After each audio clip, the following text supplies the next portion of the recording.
Wamapoke people have a saying. Only one who listens hears the cry of the wolf. That advice has been passed down from generation to generation. Today, I give that advice to you. Listen for Coinsy the Wolf at Wamapoke Casino. Twice a day, one lucky visitor will hit the Mega Wolf jackpot, and Coinsy will howl for you.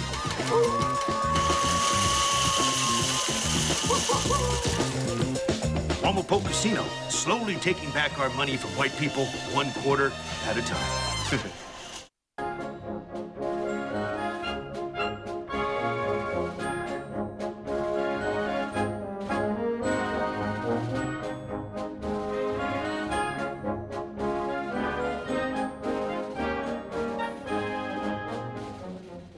We're back with Shelf. With Shelf, I was trying to really do a Kramer on that one. With the final episode of Parks and Recreation. Rachel, we've come a long way. We've learned a lot about small government. We have. What will be the finale for Parks and Rec? So the season 1 finale is called Rock Show, where Andy gets his cast off and is able to perform a show with his rock band, and everybody's invited. Yeah, that is pretty much all that happens. Yeah, the side story of it is also that Leslie goes on a date. You're right. I guess would be the B story. It's supposed to be a business date, but then it's also a date. Yeah. This was the finale of the show. I almost said of the series, and quite frankly, if you look at some of the reviews that people gave this and the ratings that it got, it's a miracle that it wasn't the finale of the series.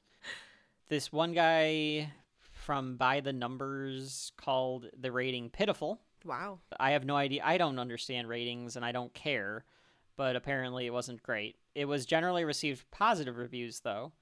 Many critics called it the best episode of the series up to that point. Also fair. Right? Well, we'll see. We'll see what we think about this at the end of it. The one guy in here says that he felt Rock Show was the episode where Parks and Rec found the right tone for the series and for Leslie Knope. The characters were likable. The jokes seemed natural. The awkwardness of the show was turned down. So a lot of hype around the Rock Show, Rachel. It does feel that way, absolutely. So let's get right into it. Rock Show. It was written by Norm Hiscock, and it was directed by Michael Schur. Begins with, one thing to note, Rachel, I watched both versions. On the DVD, there is a director's cut. Okay. Interesting. So I watched both. The director's cut is 26 minutes, so it's only a few minutes longer than the original cut. I assume Peacock does not have the director's cut. It's 26 Peacock. minutes and 52 seconds. Oh, okay. So maybe they put the director's cut on Peacock. So that's interesting. So I may have watched it as well. All right, I'll tell you the differences then of what they are when we get there, because it's mostly scenes, I think. Okay, I'm excited for that. Andy is getting his cast off, so it's a great day for Pawnee and therefore Andy. the I thought rest she of was the world. Pawnee. Yes, I thought that's what she was going to do. It's a wonderful day for Pawnee and therefore the rest of the world. But she says it's a wonderful day for her subcommittee. Yes. This is not part of the director's cut, or only part of it is. A little bit of it is, it's stretched out in the director's cut, is Tom doing the boobs are dead joke. It's so random. So Tom has a stethoscope on because they're at the hospital for Andy to get the casts off. He puts the stethoscope on Leslie's chest and says, your boobs are dead. Your boobs are dead. Leslie goes, stop it. No, they're not. I kind of like that they can have fun. Like, they're co-workers. Leslie is Tom's it's boss. a bit of sexual harassment there, but... It's definitely sexual harassment. Don't do that. But don't do that to your no, coworkers. folks at home, do not do that. Do not do that. Don't do that. But in this... These two know each other and are good enough friends that they just... are able to kind of have that kind of relationship. She's just rolling her eyes at him the whole time. Yeah.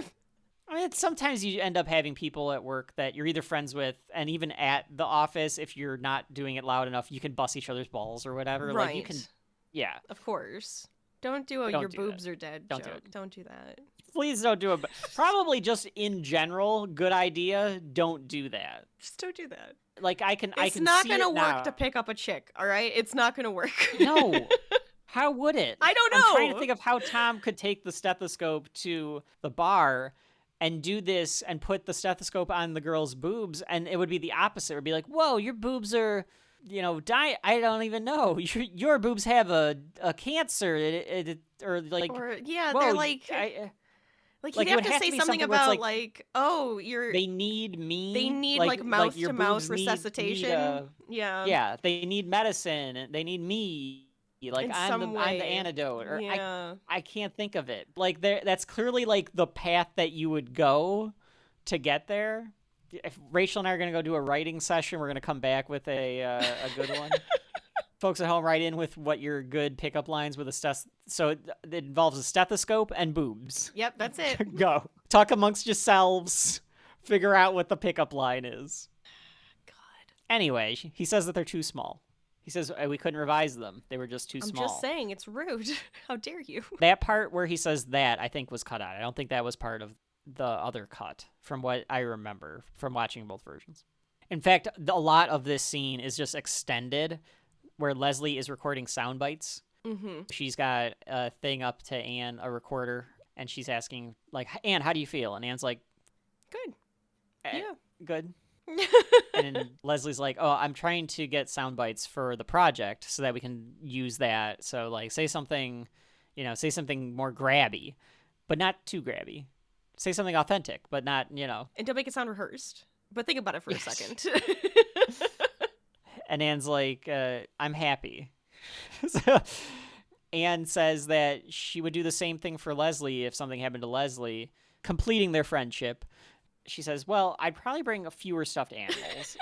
And in the background, you can see that Leslie has brought Andy a treasure trove of stuffed animals. Yes. Which just makes it feel like she's going to visit a child. You bring a bunch of stuffed animals to make them feel better. Like, yay! So. I understand, yeah. The man-child that he is. That part also was not in the other cut, in the original TV cut with the stuffed animals. The doctor, who becomes the recurring doctor of this hospital that Anne works for, he's like a dry, does not care, does his not job. Give a shit. Yep. Yeah, about any of the people. He does not care. No. And he's a prick. I believe that Anne tells Ron at some point he's a jerk, just like you. You'll love him. Oh yeah, yes, because she has Ron go to him, and that's such a great scene. It's so good. Yeah. The doctor cuts the cast off. It's so gross. Go ahead, Rachel. It's so disgusting. I've never had a broken bone, so I've never had a cast. Yeah. Because I've been counting money my whole life. But Rachel, what is I had a cast, but it wasn't because I broke my bone. I had surgery and I had to keep my foot still, so they had it in a cast, which was funny. I think we have a picture of me in a cast at the same time our dog had a cast. But yes, this is disgusting. His one leg is already out and it's pasty white as can be. I thought that was I assume that's an effect because they made it look like they had to have white. put something on him to make him whiter because it's just super white. But then they take off the other one and it's absolutely horrendously disgusting.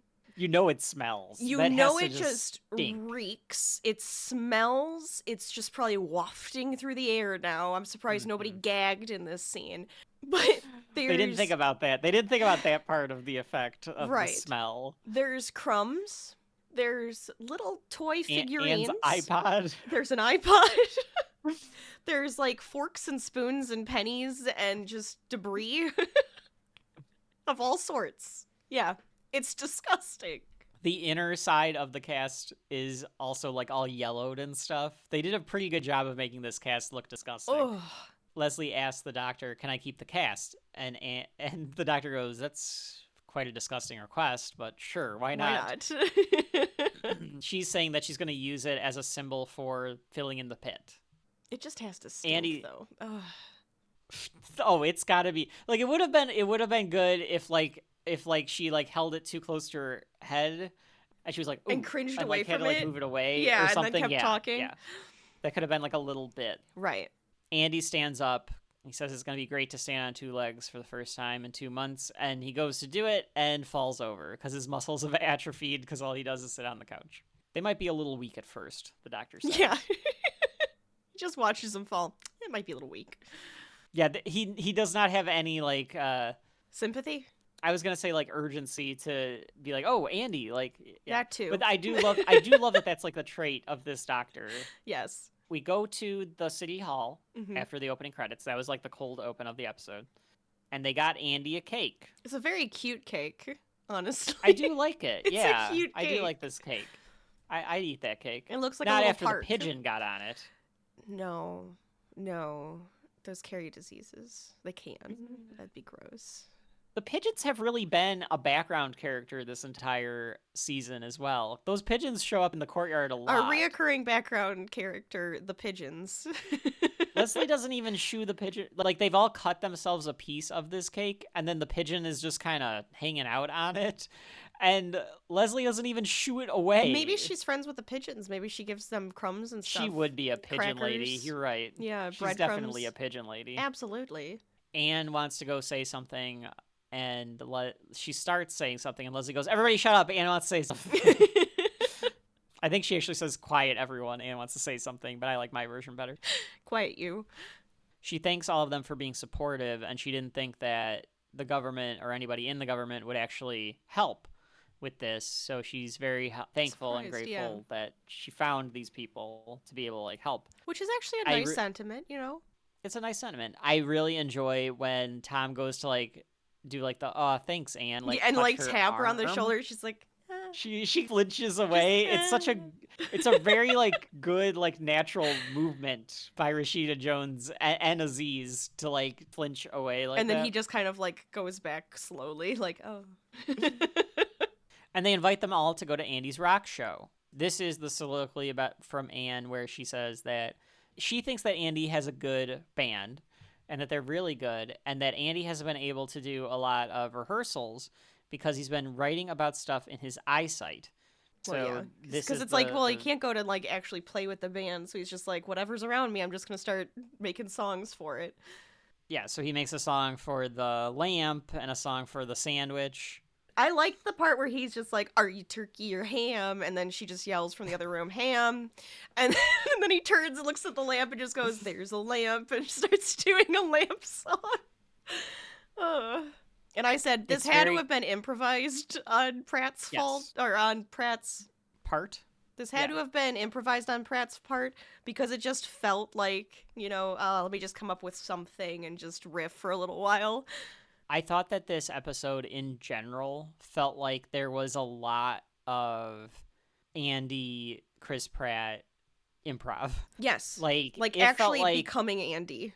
Yeah, a lot more so. It really did feel like the entire episode could have been Andy says something. Could have been in the script now Andy and speaks. Chris Pratt just coming up with it. Andy's rebuttal. Go on. They ask him what kind of music he plays, and Andy's like, I don't like to put a label on it, but if I had to say, I'd say it's kind of like Matchbox 20 meets The Fray, and they're like, oh, so rock music. And he goes, well, you know, again, I don't want to put a label on it. So he wants to be like indie rock, is what it feels like. I think well, it's Andy. It's Andy. So, you know. But I think he doesn't want anyone to think he sounds like something. He sounds like Dave Matthews. That's what it comes down to. Fair. But I think he doesn't want it to sound like anything necessarily. He doesn't want people comparing it. Yes, he wants to be unique. Yeah. So he wants to be undefinable rock. No, again, you know, I think it's more than that. And then April mockingly says, I totally get what you mean. That was also improvised by Aubrey Plaza. We read, Rachel, that this is one of the things where they thought, oh, these two can improvise. They can play off of each other. And they have like we a should probably good put them in more dynamic. scenes. I love that. Because it's like it's the black cat and the golden retriever dynamic. Yes. Yeah. That's right. Yeah, definitely. Leslie can't go because she has a meeting that her mom set up for that evening, a political tete-a-tete with some city manager or something from Eagleton. Right. I don't think it's the first time we've heard of Eagleton in the 6 episodes. I might be wrong about that. I but think Eagleton they mentioned gets it once. Here. Yeah. So they're like, "Oh, Leslie, you have to go." I feel like they were just doing it to tease Leslie because knowing that Leslie would want to be with them. Yeah, it's like but kind of can't funny because be. they actually are like, wow, you actually want to do something with us versus work, which is like her life. Well, she does say everyone there knows how much she likes mixing work into her personal life. That's also true. But she doesn't think that she can go, and she's got to go to this meeting. But she says she'll meet them afterward. Right. A guy comes into Mark's office and congratulates him. And Mark's like, "Thanks. What did I do?" And he says that Mark was able to get the speed bump taken care of. Right. And Mark tells us that, like, oh, yeah, there's this speed bump on this one road, and it's, like, the middle of town, and it's, like, the worst thing ever. And they show it, and it's just this massive, like, speed bump. So it's like what those are called are speed tables. I've heard this because they're wider. They're like massive. What is the point of just that? to slow Like, you down. It's just to slow you down. Okay, but I understand why some roads have speed bumps and why some areas have speed bumps, but like, why do you need one that's that wide? Why does it need to be that big? I think there's something to it being like that wide and having like a speed table versus just a bump. I think it might be something to do with like how the cars go over it, so it's a little safer for your car to go over it. I don't know. Are we looking this up? Are we learning something today? Yes, I'm looking. Yeah, we're going to learn something today. Okay. This is according to the National Association of City Transportation Officials. A speed table are mid-block traffic calming devices that raise the entire wheelbase of a vehicle to reduce its traffic speeds. They're longer than speed humps and flat-topped, usually are for places ranging from 25 to 45 miles an hour, are used on collector streets or transit and emergency response routes. Speed tables may be designed as raised mid-block crossings, often in conjunction with curb extensions. The pictures that they use of speed bump or speed tables, it looks like downtown areas where like people would be walking across them a lot. They like slow down. So it the slows traffic you down, but oncoming. it doesn't like slow it down to like abrupt slowness. It's like just slow down enough. Interesting.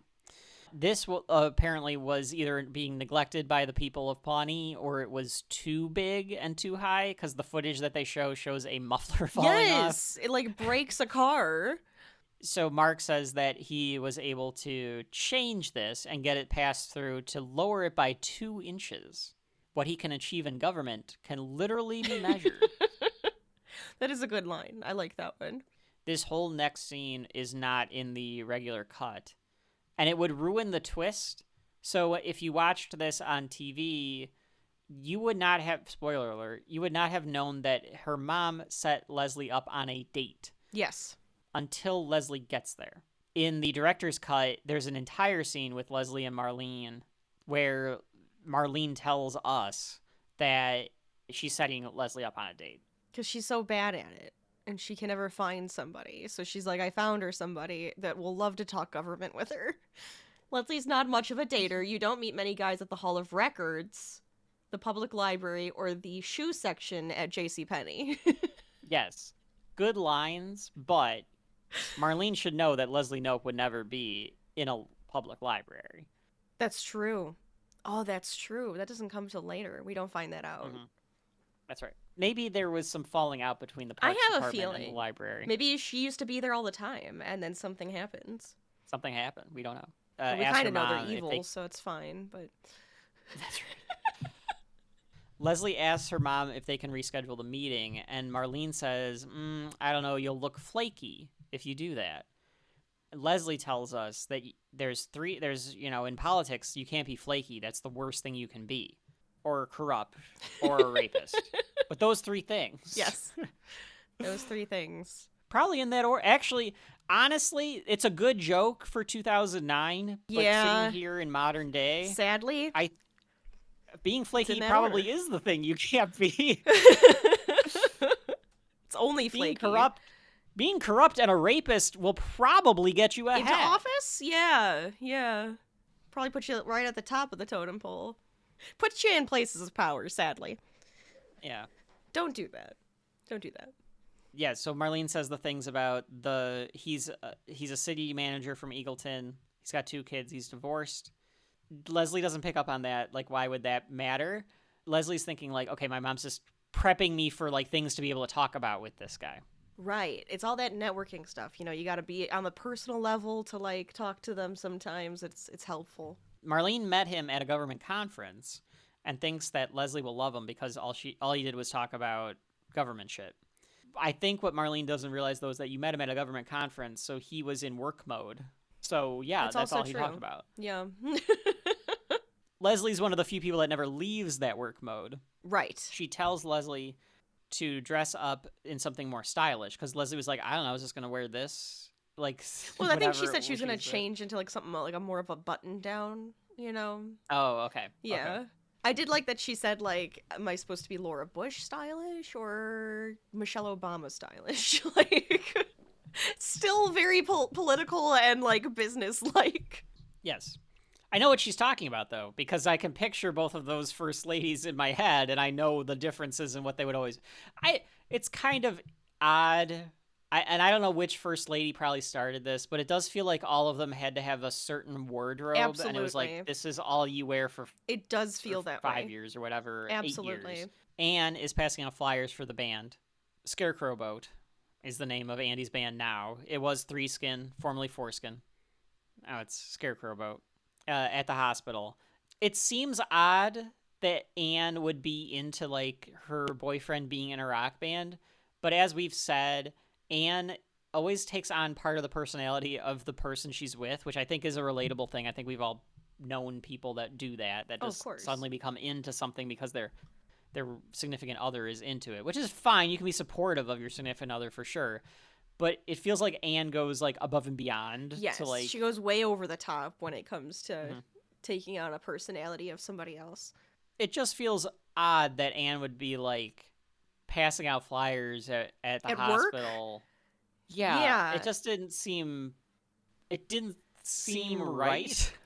I don't know. It seemed like something a younger person would do. And Anne... Rashida Jones is probably like in her late 40s now as we record this. So she'd have been... How long ago was this? This is like 15 years ago. So she'd been like early 30s. So maybe, and I don't know how old she's supposed to be in the show, because like as we did before. Yeah, I don't know if we ever really know. It feels like she's supposed to be early 30s. I don't know why, but it just does feel that way. Amy Poehler is 38 in real life at this time, but she's playing like 34, 35. Mm-hmm. So Anne's got to be somewhere in that same range. I would think so. And, the doctor comes over and Anne gives him a flyer, and he asks how Andy's doing, and she's like, well, he's doing all right. You know, he's a little stumbling here and there, but you know, he's getting by. It's getting better. And the doctor's like, well, you know, it wouldn't have been as atrophied if he wouldn't have came and gotten the cast taken off 2 weeks ago. Right. Anne is like, what do you mean? He said that you said this is the best time to take it off. And the doctor says, no, we asked him to come in 2 weeks ago and he rescheduled. Saying didn't say why. He said he would tell me why, and then he never did. Yeah. And then Anne says that she's been waiting on him hand and foot. And he goes, oh, well, that explains it. Yeah. And he even does a little, huh. Yeah. He does the most chuckle that this doctor could muster. Absolutely. Is, huh. Rachel, ever experienced this with anyone? Any of your friends ever like hammed up an injury so that they can be waited on hand and foot like this? Did you do this when you tore up your knee? No, in fact, I kept trying to get up and I kept getting yelled at. Do I know anybody who's hammed it up? I don't know if I do. Not that I know of. Do you? I could see your guys doing that. Of course. Yeah, I could see a couple of them doing it for sure. I don't know if they ever officially did, but we'll have to get significant others of my friends at home. Please write into the mailbag and let me know if you think that they were hamming it up. I could picture it. I could kind of picture it in my head with a few of them. I could definitely. I don't know. Yeah. Yeah. So now we are at. Yep. And Andy says that, yeah, the name of the band is Scarecrow Boat.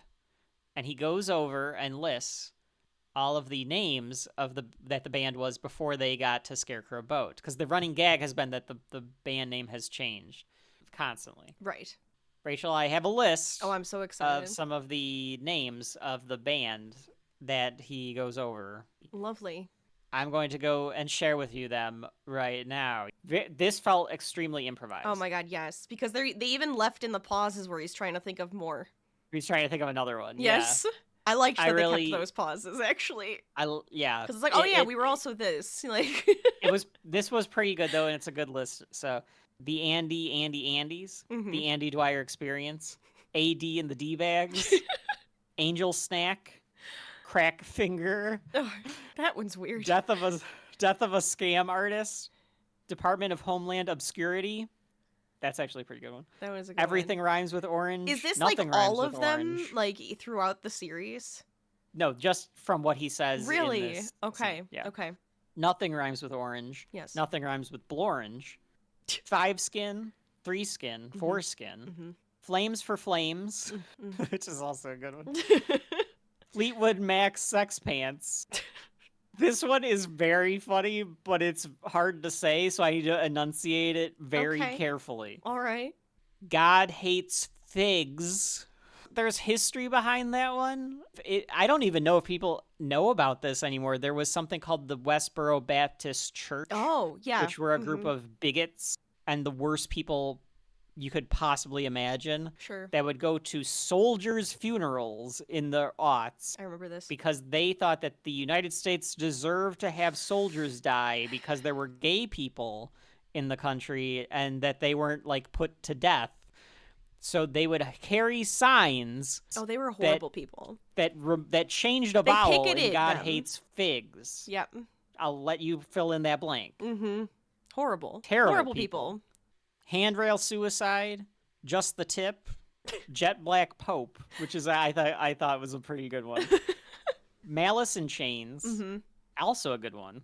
Yeah. Mouse Rat, Classic. Muscle Confusion, sounds like a jazz band. It does.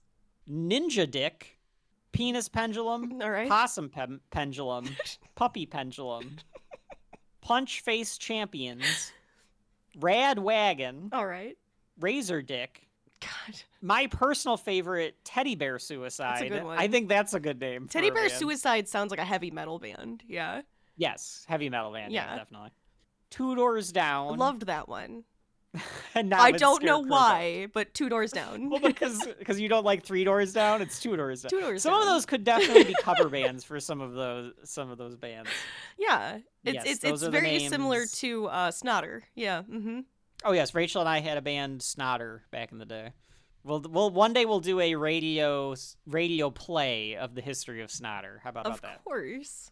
He goes over all those names. It's probably the best clip for the entire season, Rachel. It's great. It's up there. So dumb and it's great. It's up there. Yeah.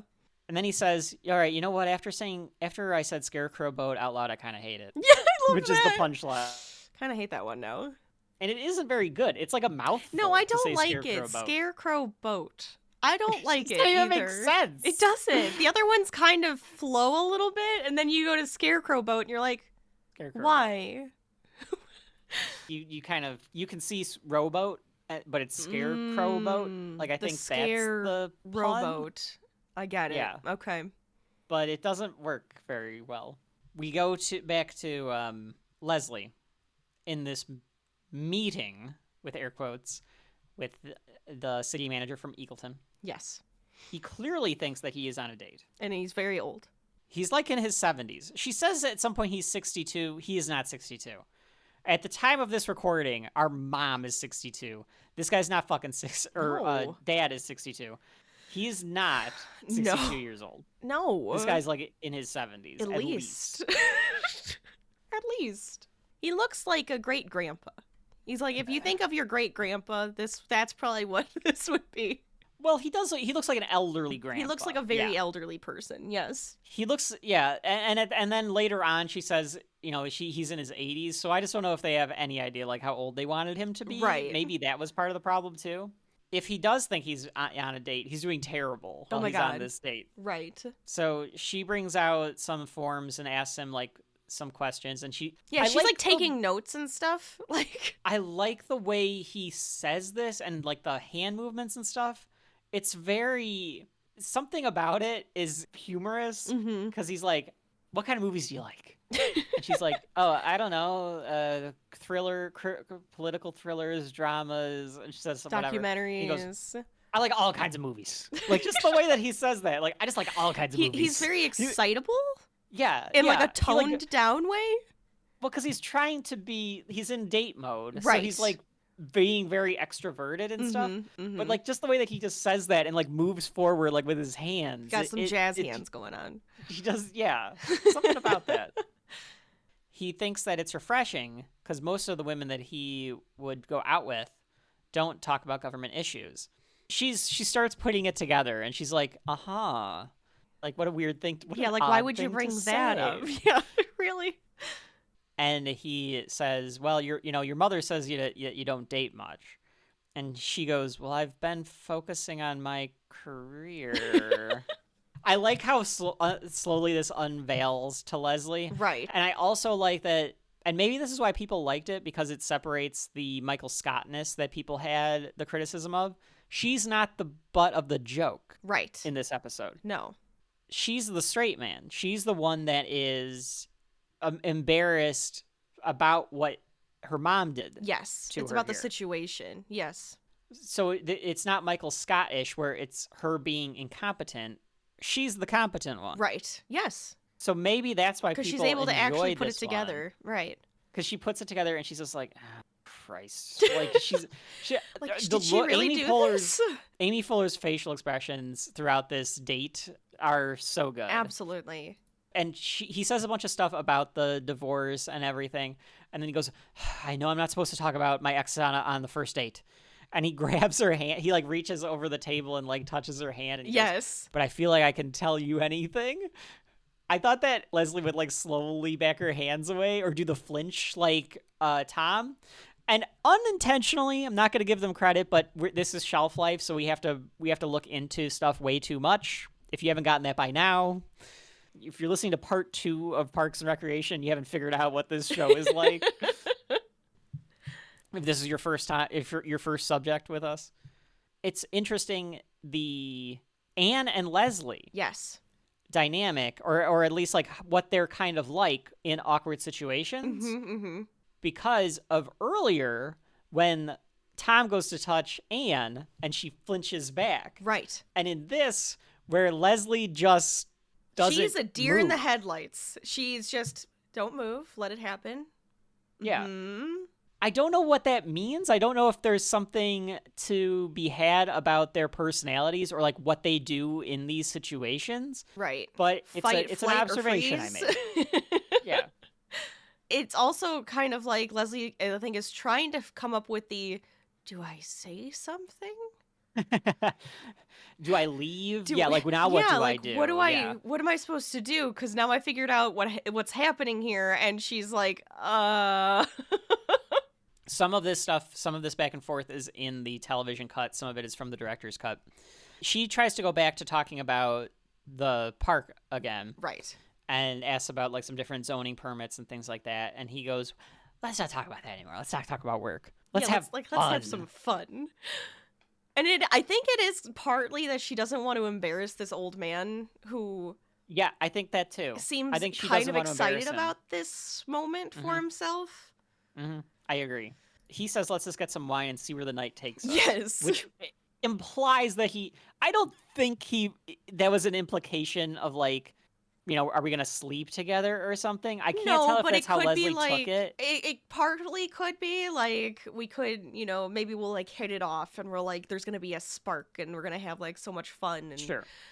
She calls her mom and says, I cannot believe that you set me up on a date and didn't tell me. And her mom goes, well, if I would have told you it was a date, you wouldn't have gone.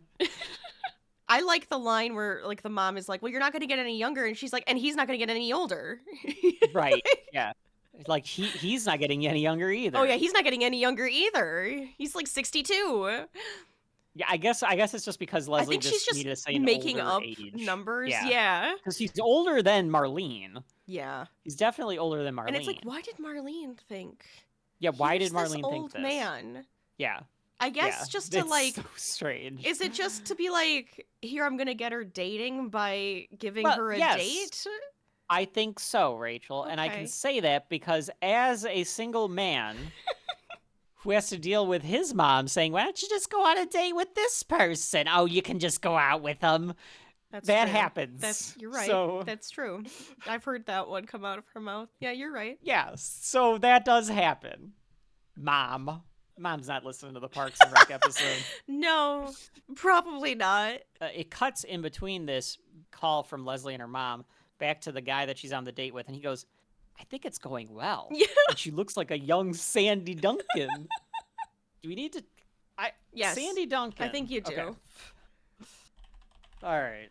I figure people don't know who Sandy Duncan is. She's currently 78 years old, so she is older. Right. I guess you could say that Amy Poehler looks kind of like a young Sandy Duncan. Wasn't she Peter Pan, Rachel? Yes. Okay. I feel like that's why I know who she is. She's Peter Pan. She was the live action Peter Pan. That was like a so play. back in the day, they would, whenever they would do the play for Peter Pan, they would always cast a woman, and Sandy Duncan was like the most famous Peter Pan. I think that's the version that Grandma gave you the tape of that you became like obsessed with as a little kid. You would always watch the play of Peter Pan. Yeah, that's why I'm like, that's always the one that comes to mind, not the cartoon. That one always used to come to mind when I would think of Peter Pan. Mm-hmm. You made us go to that play in real life. Probably. Yeah. Unsurprised. What? It's fun going to plays. Like, it's fine. Leslie's mom tells her she doesn't have to have sex with him if she doesn't want to, and Leslie's like, are you out of your mind? And like yells it, and then like realizes that she like interrupted some like people that were like eating dinner outside. Because it's like, what do you, of course I'm not gonna have sex with this man. Like, what are you talking about? That wasn't even a part of the conversation. At the rock show, Ron is out with Tammy's sister Beth, who also hates Tammy. Yes. We never see this woman again. Never again. Never mentioned, never seen again, nothing. Tammy probably killed her. Probably. No, she probably did worse. She probably, like, got her sent somewhere and, like, removed her name from everything and, like, her existence from the world. Yeah. That's probably more accurate. Yeah. Tammy is way eviler. Yeah. Mm-hmm. We meet Tom's wife. The way that they're framing this is Mark is going by each person from the office. So he says hi to Ron first, and then he goes to Tom, and we meet Tom's wife, Wendy. Tom's wife is super hot, and she's a surgeon. Isn't it great? She's loaded. She is very, very attractive. Tom's wife is filthy Canadian, though. Wow. That's all I have to say. Jama Williamson is playing Wendy. She comes back a few times, definitely, in this as Tom's wife before they break up. Before the divorce. She apparently voiced a character in Grand Theft Auto. It's fun. I like it. April is there with her boyfriend, and April goes, he's not my boyfriend. He's super gay. I just make out with him when we get drunk. When we get too drunk, yeah. This apparently was an Aubrey Plaza note that she thought that she should have a gay boyfriend. That made sense for the character. And this becomes part of the overarching plot of her character as well, that she has this gay boyfriend. So once again, it's these characters developing Parks and Rec. The way that you put it, Rachel, was right, where it's like they're developing what Parks and Rec becomes. Absolutely. If you don't want to talk to me, you can just say so. I don't want to talk to you. It's great. You can tell me if you don't want to talk to me. I don't want to talk to you. Yeah. God, what a move. Just what a move to be able to say that to somebody once. Like, if we ever end up becoming huge enough, Rachel, that we get fuck you money from Shelf Life, God, am I going to be able to say that to somebody and it's going to be great? Look, I don't want to talk to you, and then just walk away. Yeah. Can't wait. I can't wait. We need you people to help make it possible by subscribing and spreading the good word of the podcast. Damn straight. Bring us into the algorithm. We cut to a soliloquy for Mark. He's at the bar, and he says, I guess I'm the seventh wheel of the office tonight because everyone else is paired up. So he's kind of lonely. I think that's what the last episode and this episode are supposed to show us, that he's unsatisfied with being the poon hound of Pawnee. He shouldn't be. Good. The old man is coughing on some food, which, I mean, I do that all the damn time, so You're I also can't an even... old man, so it makes I'm sense. basically old, so, yeah. He shows off his sons. Which He I could says that- see Leslie dating one of the sons.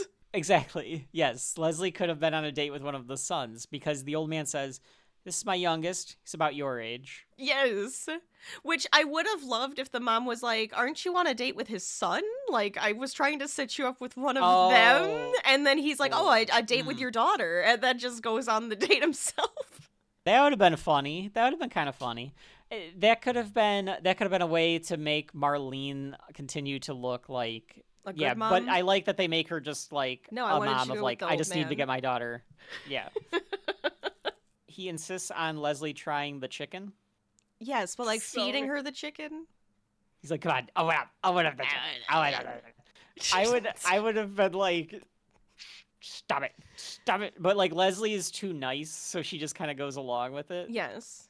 I love how disgusted Leslie is though by all of this. Oh, yeah. I mean, it's kind of because you're on a date with a guy who could be your dad. Yeah. And even points At out the fact least. that he could be your dad. And you're just like, ugh.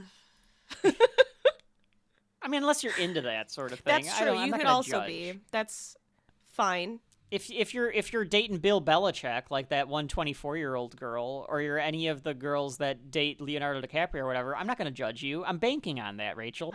That when I'm that old, that these women are still going to be like, yeah, whatever, I guess. Uh, I don't get the Bill Belichick one. Like, I get it. I get that he's Bill Belichick, but what the fuck are you doing? Like, Leonardo DiCaprio at least makes sense. right, it's Leonardo DiCaprio. But why Bill Belichick? Money? I guess so. You kind of hope, you look at the man, and you kind of expect him to have a heart attack, so maybe it's all about the money. The old man or Bill Belichick? Bill Both? Belichick. Both. But yes. Have to fucking keel over and have a heart attack, and I'm not gonna leave you shit. I think it's just one of those gold digger things. It's gotta be. It's gotta Guess be. so. I As can't. long as I Rachel, just, as long as there's, both you have nothing in parties common. know, as long as both parties know what they're in it for, I guess there's no harm done. That's fine. What's the power dynamic of dating Bill fucking Belichick? Yeah, That's come fair. Over here. I'm gonna see you, and I want you to wear that black lacy thing tonight when we go out. Ugh. I have nothing Anyway, to say to this. I was gonna get really dirty, I know, and I was really worried. so I decided to back off because Bill Belichick. He seems like a Bill pervert. Belichick on a date. Like, he would be a pervert, right? Well, the owner of the New England Patriots is the one that went to the happy ending salon. Okay. I don't know if Bill went with him. Well, he just looks Yeah, like he I'm would here be to- a pervert. Like, here to get a maybe massage. he wouldn't go for the massage, but if you're on a date with him, he's gonna be pervy. You think that Bill Belichick could have gone on this date with what kind of movies do you like? I like all sorts of movies. I think Leslie would have come up with a family emergency. She looks like a young Sandy Duncan. I think it's going really well. Getting a lot of good vibes. Stop. This old man at least is kind of harmless. Oh yeah, Bill Belichick looks like he could Yeah. take matters into his That's own my hands. point. That's my point. No, we're just making jokes. We don't know. I don't know nothing. I don't Nothing's know ever come out. nothing. Nothing's ever come out about Bill Belichick. I'm basing He's dating this a lovely-looking on nothing. 24-year-old woman. Weird. It's weird. Not It's weird to It's not me. weird. I I'm don't a- even I'm a think I would dynamo. want to date somebody in their early 20s. That would I'm a annoy dynamo in me. the sack. I don't think I would want to date anyone in their No. early 20s. No. I'm just saying. The sack. That's why she's with me. Ah, stop. Anne comes to the show. Well, let's move on. Please. We're a little punch drunk at this point in the volume. Most of that folks. is getting cut. Please. And we please no, tell no, me I'm most keeping of. on- No, you keeping have a lot to. of that Bill Belichick. We've still got like three subjects after this. Anne comes to Please the let show. me out of this room, for the love of God. No, you're not, wanna you're not be getting out done. of the room. You're not getting out of the room until we finish the volume.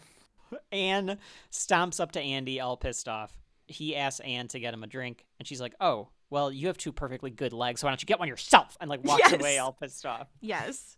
They start playing their songs. I said it sounds a little Dave Matthews-ish, but it is that like progressive rock Oh, yeah, style sure. thing. Right. It's not bad. I don't want to put a label on it or anything. Well, we end up learning most about Andy is that most of the lyrics are about sex or something. Like that Sex Hair, I believe, is one of their famous songs. Well, because sex sells. So he's got to, he's using strengths. Mm-hmm. That's right. Leslie's checking her flip phone, and the guy has a senior moment because he asks her what kind of movies she likes again. Yes. She's like, you asked already me asked that." me that. I think he says that the date's going well, but I think he's just struggling to come up with, because again, he's too old for her. They don't have anything in Yes. common except for the government stuff. Right. That they don't have anything to talk about. And he goes, I haven't been to a rock show in a long time. Right, implying, oh, I'm coming with. And she's like, oh, Mhm. no. At least she's going to get to go to the show, though. Right. So, like, she's okay with it. He went to see the Everly Brothers last time. You know the Everly Brothers? I love Leslie's... Yeah, the last rock show I went to was the Everly Brothers. You like the Everly Brothers? They're my favorite rock group. They're so good. the way that she, like, gets it out is very funny. Yes. The gang is all dancing to Andy playing. Mark is just hanging out. Anne is staring daggers at Andy, and he realizes it. Mm-hmm. And he lets the band take a break because he's going to try to improvise a song for Anne, knowing that she's pissed off. And it's just going, la da da da da da da da da, Anne. It's so funny. And Anne walks away, knowing what he's trying to do is like butter her up. Mark I feel like comes it would just over piss me off more, because it's like, yeah, none of your songs are about me. You just made that up, and it's literally just la-di-da-di-da. All right, come on. Mark comes over, and I've been waiting, Rachel, to get your opinion about this scene. No. And he says he thinks that the band's pretty good, but he hates the name. And she goes, oh, yeah, well, they should probably change it to Big Lying Baby. And Mark's like, I got to ask you a question. Why are you with him? And he's like, I like Andy. Mm-hmm. But there's this part is it's a valid question, I suppose. It is valid. Because she's also pissed at him, and he knows that she's pissed at him. There's a ton of guys out there that would be into you. And there's, like, guys with jobs and stuff that you could be dating. Right. He's basically hitting on her. Because he then calls her Yes. attractive. Mm-hmm. And I think you're very attractive. Anne does not take any fucking nonsense, though. And that's what makes this scene pretty good. Because she's Yes. like, Well, "Are she's you hitting already on me?" pissed off. She's pissed Right. off and has a boyfriend, and they're at the boyfriend's show. What and are you Mark doing? is hitting on her. Mark is trying to say he's not. And she's like, you are hitting on me. He's like, no, not my style. And she's like, bullshit. and he's like, but if I was hitting on you, would you be interested? And she's, okay, so you are hitting on me. And he's like, no, I'm not. And she's like, well, okay, let's say you are. First of all, I'm in a crappy mood. Yep. And you know we're I'm at in a my crappy mood. boyfriend's band's show. Right here. And I'm not in the mood to deal with this. And then she goes, and two, you are never in a relationship with anyone for more than a week.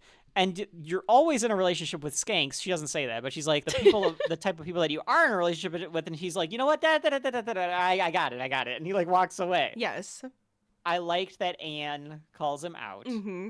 It made me a little upset for what they end up doing with each other, but we'll have to see if Mark I don't remember becomes why. a better person. I have to see something. Yes. Where's the turn? Rachel, I really was hoping that you had some thoughts about this scene Oh, he's just of Mark hitting on her. like anything specific. Just your general thoughts about what this meant about Anne and Mark. Well, okay, with Mark, this is his game. He was like, he was totally hitting vulnerable. on her. 100%. Yeah. He's a scuzzbag, so he comes over and is like, No, she's if vulnerable. he thought that she was vulnerable. She's mad at think him. so? Yes, because she's mad at I the think he was boyfriend. I think he was just shooting his shot. I don't You know. shoot a shot with somebody who's necessarily- in a relationship? It's Mark Brandanowitz. I think he's just trying to Exactly. gauge. Thought that this felt a little bit like when they talked about how Leslie and Mark were too unlikable in the first drafts and stuff. This felt like a holdover to that, where they didn't make him more likable here because he's just coming off as hitting on Anne. Right.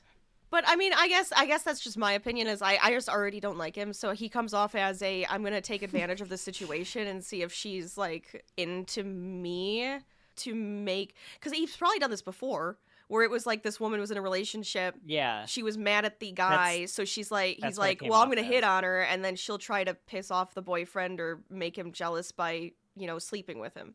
And he's fine with that because he just wants, a one-night stand. Gross. Mm-hmm. It just feels gross. Yeah, it made it feel a little bit like, yeah. He's taking advantage is all it felt like. Andy sings The Pit. Oh, I fell into a pit. You fell into a pit. I kind of liked it. I will admit I looked it up after I watched the episode. I found it on YouTube. I fell into the pit. We and the all best part, fell into the pit. YouTube comments 99% of the time are the absolute doldrums of society. It is the pit of hell that is living in this world. Sure. Yeah, pretty much any Just comment never section. read the comments. But be sure to comment on our show. But the comment sections, I'm not going to read it either. But 99% of the comments are just garbage dog shit. But I do like when you find the videos where the people kind of go along with it. Oh, of course. So like a lot of the comments were like, That's my favorite part. I first saw Mouse Rat when they were actually called Three Skin, but I saw them back in 2004, and like those were like the kind of comments. Yes. Yeah. That's the way to be. A lot of videos that like Prime will put out for the boys promotions, like the stuff where that's like in universe, where it'll be like a fake news report about Homelander or whatever.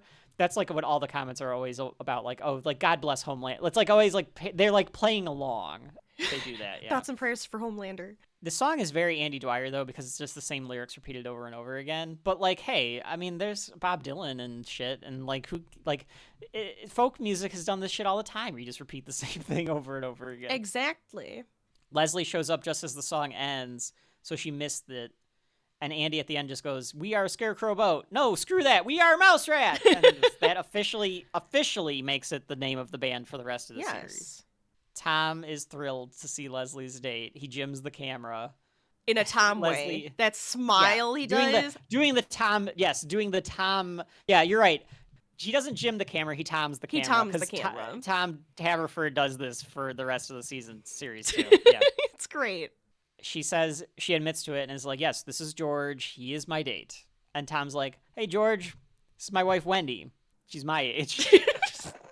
I love that. Anne wants to talk to Andy alone, but Andy is too smart. He knows what she's going to do. Yes. He's like, oh, yeah, well, let me just pack clean this up. And I got to, confer with the band. And... Yeah, he knows what's in store for him, so he's going to delay it as much as humanly possible. In fact, he even says he doesn't know why she's upset, but she's too nice to yell at him in front of all these people. So I'm not leaving this bar. Leslie comes over to say hi to Andy. She's like, oh, I'm so upset that I missed all of your songs. Maybe you guys could do like an encore or something. And he's like, yeah, why don't we do that? That'd be great. Like, let's take everything back out and set right back up. Yeah. And Anne is like, no, we're going to go home. We're going to go home.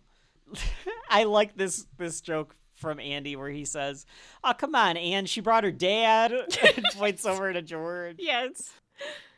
But Anne insists that they go home, and George falls asleep, or is dead, according to Tom. Yes. Leslie wakes him up by saying his name, doing that, like, George. He says he should head home. And they shake hands, and that's the end of the date. And he says that he tells the camera that he wouldn't go out with her again. No spark. But he had fun. Well, I'm glad he had a good time. Good for him. Glad he had fun. Good for him. Yeah. And nobody was embarrassed. Leslie let it happen. Leslie just goes with the flow, man. Yep. Sometimes you have to. Which is Sometimes fine. on dates, you have to go with the flow. Yeah. If he was creepy, I would have hoped that she would have stopped it. But he was a very safe individual, it feels like. Yeah. Just wanted to have a nice time. Tom and Ron and their dates get into a cab, and they're like, where did Leslie meet that guy? Tom says that he's actually 22 or whatever. He's got Benjamin Button disease, which I feel like has just permeated pop culture as saying somebody is like Benjamin Buttoning. But I guarantee you most people have not seen that fucking Probably movie. not. They just understand, they think of what it means. The concept they know what the of reference it. is. Right. Yeah. Ron asks them all as they go into the cab, who wants to see me climb a tree? And they're like, yeah! And so I guess they're just leaving to go drink at a park or something. Oh my god. He does this thing that Ron Swanson does, or Nick Offerman does sometimes, which is he does the two hands together in triumph, the TJ Detweiler or the kids from Heavyweights. Yeah. And he does that, and Ron does that sometimes. I like that little idiosyncrasy personality trait. he Yeah, gives the character. I like it. It's good. Leslie's gonna leave, but Mark is like, no, why don't you come have a beer with me? Because he's like all like upset and like lonely. Yeah. This next part is not in the TV cut, and I think it should have stayed in. Because Mark is talking about how when he got into this like city planning and design, he thought he was going to be like making downtown areas and designing parks and designing schools and all this kind of stuff. Making beautiful things in cities. Yeah. And all he gets to do is the speed bump. Yep. He's upset about that too, so that comes back. That's not in the original TV cut, but that informs what they end up talking about later, because as they're drinking, Leslie's like, design the park for me. So then it makes more sense, because she's like letting him do the design, what he's told passion. her, like, that's what I want to do. So like they should have left that in the TV cut. I'm glad it's in the director's cut. That's why you have DVDs and Blu-rays, or in this case Peacock, so that you have the original intention of like what this should have been. Yeah, I agree. I like that, how that comes back, and I like that it gives Mark a little bit of a little bit of dimension. A little bit of dimension, yes. Instead of just being a scuzzbag. Rachel does not like Mark Brandanowitz. Right. As I said on the last episode, Rachel, every time she sees him, she's just like, where the fuck is Adam Scott? Where the fuck is Rob Lowe? And where is Adam Scott? Preferred characters, yes. Absolutely. I mean, you have to have a hateable character, I guess, in shows and stuff. You know, a very punchable. I don't know if they character. I don't face. know if that's what they want. How is that not what they character? wanted? How is that not what they wanted? He just comes across that he's so punchable. I just want to slap that man. I don't know if that was what they thought they were making, though. I guess that's fair. And this was giving him a little bit of sympathy. Yes. Like he's learning. He's growing. This is supposed to be showing him growing. This last 2 episodes where he decides that Leslie and Anne are actually better suited for him. Yeah. Yeah. But then he just wants to get in their pants again. That's like that's his whole deal. It's just... Leslie is talking about how there's a lot of similarities between the times they were drinking. They were at a bar. So, you know. Very similar. Same thing. Yeah, absolutely. Mark asked for some beers to go. Mm-hmm. Is that allowed? In Indiana, maybe? I don't know. Maybe in some places it could be. It feels like a thing that you're not allowed to take a beer to go. Most of the time, places have it where it's like alcohol cannot go beyond this threshold. Yeah, like you're not allowed to leave the place with a beer in hand. Especially like, you have open. to drink it there. Right, it would have to be closed. And like the bartender like has to open it for you. Like you are not allowed to open it yourself. Right. At least that's what I've always gotten from these things. Look, I know nothing. Leslie and Mark go and drink at the Pit. They're drunk at this point. Yes. And he's like, do you think I could throw this beer bottle in that shopping cart? And he goes and he tries to throw it and hit the shopping cart, but he misses, and they're laughing about this. Apparently, this was all improvised. Amy Poehler's laughs are genuine. Which they sound genuine. I like the laughter. Yeah, it sounds more genuine that Amy Poehler laughs. Yes. Definitely. Anne and Andy are arguing. I thought that this sounded like a real couple's argument, too. They do a really good job of framing or just the dialogue or the way that the two of them are interacting. The body it sounded language. Like a real argument. Yeah. Do you know what I mean? Like, yes. I don't know how to exactly pinpoint that. Just the way that the two of them are talking to each other. And it's like, because Anne will say something and Annie will be like, oh, what do you mean? Oh, so what? Like, and then Anne like explains it. And it's like the way that the timbre of their voices like go up and down as they like try to emphasize stuff. It just sounded like a real couple's argument. Yes. For this comedy show. You know what I'm saying? Yes. Like, it did. Felt real. Were you talking to a buffoon who's trying to manipulate the conversation? Yes. Yes, he's trying to gaslight her as well. He says that it's the doctor that's actually lying. And she's like, really? The doctor would lie? Why would the doctor lie about that? And he's like, to make more money. Well, let me call him. Let me see if that's true. No, don't call him. Don't call him. Don't call him. Don't call him now. Don't call him now. It's too late. Come on. Don't call him now. Then he finally admits it. Yes. And he's like, I liked having you do it. Mm-hmm. And she kicks him out. Yes. It was an immediate get out of my house. I gotta think about this relationship. And he has nowhere to go, so he's gonna. Well, she was like, go take a walk. I want to think by myself. Yeah, I guess that's true. Yeah. Meanwhile, Leslie and Mark are talking about how. Well, hold on, because him coming out of the house and staring straight into the camera was hilarious to me. Like, the look on his face was great. I thought it was great. Yes. I agree. I don't know if it was just because he's like, oh, you guys were listening, or if it was just like he's befuddled as to what to do now, or I think both. I think it's both. Yeah. I think it's both because the camera, which again, if you take my and your interpretation of it, is the Greek chorus, the us, the audience, was outside of the house. And we were listening Which in. makes even more sense because, like, why would they be wearing their microphones to be able to listen in? Yes. To this? They would have taken the mics off. Right. So it makes more sense that it's a Greek chorus. But he didn't think that us as an audience got to see that. Right. So then he's like, oh, shit, you guys caught all that. And then he's also like, I don't know what to do because I'm Andy Dwyer. So he's just staring into nothingness, like, now what? And then he tries to make himself look better by being like, I won't give up on us, Anne. I won't leave. And then he, like, winks at us. Yeah. Like, I got this. Don't you worry. Yeah. I'll fix this. Yeah, she'll be fine. She's fine with and this. it's just, it was just that connection between, like, looking straight at us and thus that look on his face just got me. I thought it was hilarious. Leslie and Mark, meanwhile, are laughing about how the pit is already a park. What's not to love about the way that it is now? And Mark's, like, saying, like, you know, you got duck glass. Yeah, and there's a dirt slide. Yeah, and all this stuff. And he's like, I really wish that we could turn it into a pit.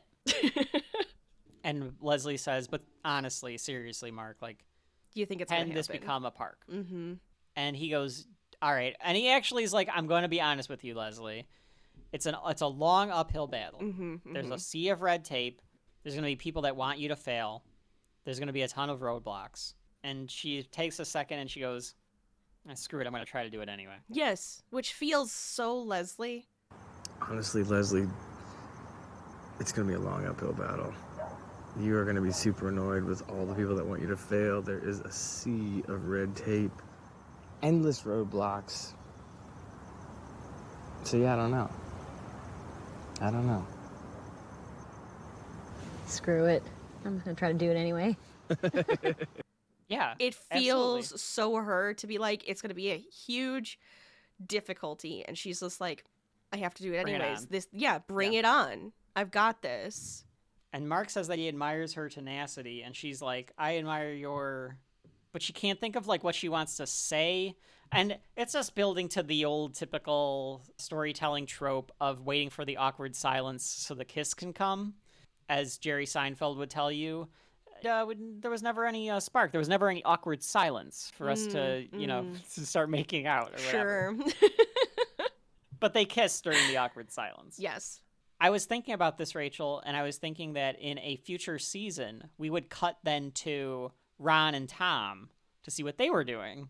But because they're not the main characters of this first season, where Ron we don't was see what they're doing. Or the end scene was Ron up in the tree and them all Ron cheering. up in the tree. And they're all just cheering because he climbed the tree. Yes. That's all I would have wanted to see. That would have been funny. That's it. Yeah.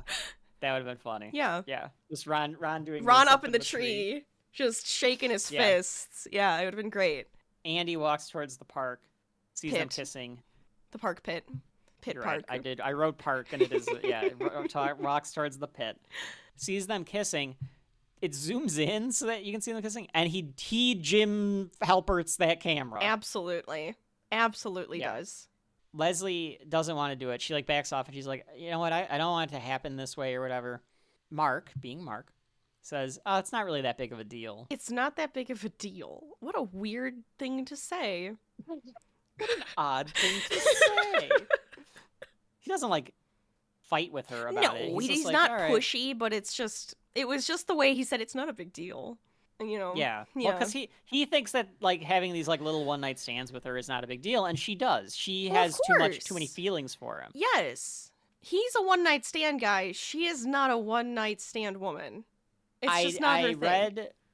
read some of the reviews that said that they liked this one because she finally gets over her infatuation with Mark. I like that people think that she finally gets over it. And I think that might be because she stopped herself. Why she can't come up with something that she admires about him. Oh, ooh, that's interesting. Mhm. That she was just like, I admire, and then went, what? Wait, what Like, do what I do I admire about you? Like, you? what actually is making me like you? Yeah, there really isn't anything that I like about you. Right. So, like, maybe that's maybe interesting. she did get the. I kind of like that. It's a good show. See, it's a good show. No, maybe that's what they were going for. I kind of like it. Sometimes these hack screenwriters in Hollywood can do these things intentionally and be clever. And sometimes we just let them kind of fall into it. We just give it to them for them, and they're like, "Hey, we think too much about it." Of course. Mark gets up to leave and stumbles into the pit and falls backward into it. It like actually Leslie looked or Andy like before it him. hurt. Like he tumbles backwards. Yeah, he does like a somersault. It looks like he hyperextends something. Ooh. Definitely. Oof. The camera catches him in pain. Andy is in hysterics seeing this He's and laughing. goes back to... Like, not like hysterics of, oh my god. It's hysterics of, he fell in the pit. Yeah. And it's Mark and Andy. And Andy already has opinions of Mark. Yes. So he does. He doesn't like Mark either. Yeah. So he thinks that it's hilarious. He runs back and he tells Anne that, like, hey, that guy Mark fell in the pit. And you're he a might nurse. need your help. You need to help him. So Anne, and she does. She grabs her a first aid kit. Yes, like, immediately grabs a first aid kit. Oh, well, I mean, Anne that's is decent. Yes, she's a decent human being, and she's just like, that's her first responder like mentality of, yes, of course. Hold on, let me go see what happened. So she runs out, and what does Andy do, Rachel? Turns on the TV, jumps on the couch, and starts eating Jumps on the couch. He's smiling. And he's just so believing happy. that this is going to distract Anne, and she's not going to remember that she was mad at me. Right. Yeah. I thought that ending was, we fell into the pit, plays over the ending credits, and that's the end of the season. I thought that it was a cynical version of because when you think about Parks and Rec season endings, they're always like this uplifting, optimistic, typically, like hopeful for the future. We're all gonna make a better, brighter future. I guess up until the last episode, this was like not that. Here's my argument. All right, Leslie being told it's gonna be hard, and her still feeling powerful and saying, "I'm doing it anyways." That strength of looking to the future, even though it's gonna be a struggle. I feel like that's a hopeful feeling for her. And if we're going to go with the fact that she is getting over douche nozzle, right? We're going to pretend that she's getting what is his name? All of a sudden his name is like Mark escaping. Brandanowitz. Mark Brandanowitz. If she's going to get over Mark Brandanowitz, she realizes that she doesn't actually like him. I feel like that's another thing. That's like hey, you moved on. This is good for you and your character. She's growing. Yeah. So that's also like a hopeful feeling. Now, mind you, Andy running in and jumping on the couch, that's a little cynical, where she's like, she's trapped with him and stuck with him. That feels cynical. Right. But I feel like the stuff with Leslie is a little bit more hopeful. That's a problem for Anne throughout most of the series, though, with the boyfriends, like we've said. So. Yeah. Little mistakes. But mostly has horrible taste in men. Right, yes. But that is the end of Rock Show. Rachel, what did you think about Rock Show? I enjoyed this one a lot. I love how the characters are showing themselves and interacting with each other. I love Mouse Rat, and the goofiness of it is just fun because it's also good and not just a really crappy band. I feel like that's a nice like take on it. I really like how Leslie is growing, and you can see how she's growing even with that date she was on, like we were talking about, where she's not just this pushover. She's not the butt of the joke. She's not the butt of the joke. She's actually intelligent. She sees what's going on, but she's just kind of like, I can handle this.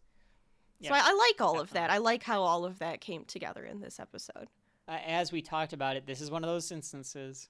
Oh, I do have to. I'm gonna bring something up here. Okay. I almost thought about bringing it up in our 2024 year in review to explain why I like certain shows or certain things click. When certain things click, I was wondering if they wanted us to get butterflies from Mark and Leslie kissing, like you would with a Jim and Pam. Interesting. Now, I don't think that you were supposed to. I think didn't. you are now, but that's because of our interpretation now, where it's like is Leslie getting over Oh, sure. Mark? So you're supposed to almost feel glad that she doesn't. Yeah. Well, yeah, like they go in for the kiss, and I almost felt disappointed. Like, oh, come on, Leslie, like, don't go into this again. He's a jerk. There's something that I'm going to term that we will use throughout our journey of shelf life. Okay.